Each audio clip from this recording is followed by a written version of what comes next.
Assalamualaikum warahmatullahi wabarakatuh. Saya Firda Nur Aziza, nomor urut 12 dari kelas 11 Bahasa SMA Negeri 7 Purworejo. Di sini saya akan menyampaikan materi Perang Puputan Margarana. Pertempuran Puputan Margarana merupakan salah satu pertempuran antara Indonesia dan Belanda dalam masa Perang Kemerdekaan Indonesia yang terjadi pada 20 November 1946. Istilah perang puputan dipakai karena peperangan tersebut dilakukan sampai pada titik darah penghabisan. Perang ini terjadi di Desa Marga, Kecamatan Margarana, Tabanan, Bali. Pertempuran ini dipimpin oleh Letnan Kolonel I Gusti Ngurah Rai selaku Kepala Divisi Sunda Kecil. Ia bersama pasukannya bertempur secara habis-habisan untuk mengusir Belanda. Perang Puputan Margarana di Bali dilatar belakangi oleh hasil perundingan Linggarjati antara Belanda dan Indonesia.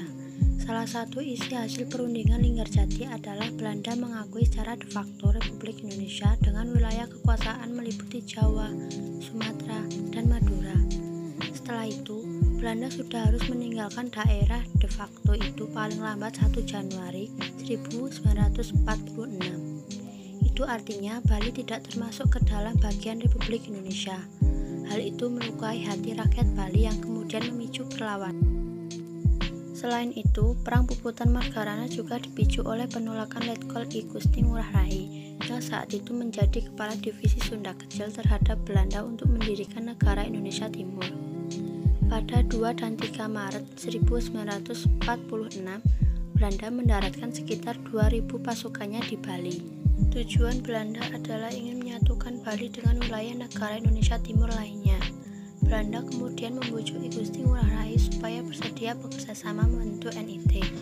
Namun, ajakan tersebut ditolak dengan tegas oleh I Gusti Ngurah Rai. Bahkan, ia bertekad melakukan perlawanan terhadap Belanda. Pada sekitar pertengahan November 1946, I Gusti Ngurah Rai kemudian memberikan perintah kepada pasukannya yang bernama Jung Wanara untuk melucuti persenjataan polisi Nika yang menduduki kota Tabanan. Perintah tersebut terlaksana 3 hari kemudian, persisnya pada 19 November 1946. Pada operasi tersebut, pasukan Jung Wanara berhasil menguasai detasemen polisi Nika di Tabanan serta merebut puluhan senjata lengkap sekaligus dengan artilerinya. Setelah itu, pasukan Jung Wanara kembali ke Desa Adeng, Marga, Tabanan. Peristiwa tersebut memicu amarah Belanda.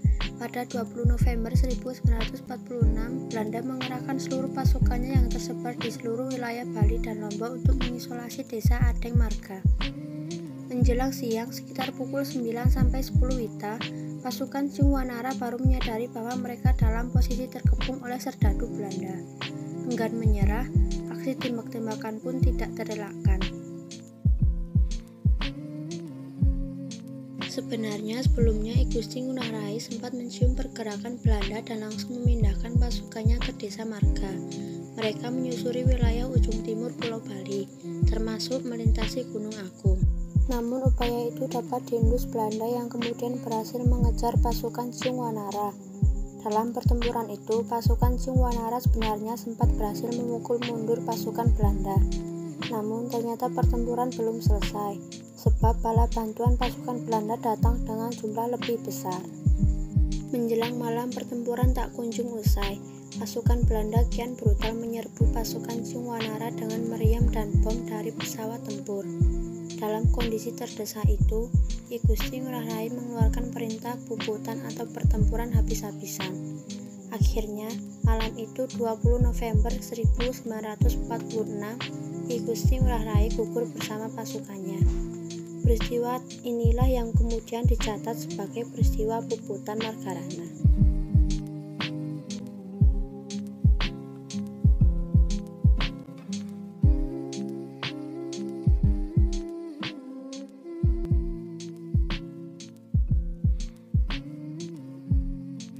Sekian video dari saya, semoga materi yang saya sampaikan dapat bermanfaat.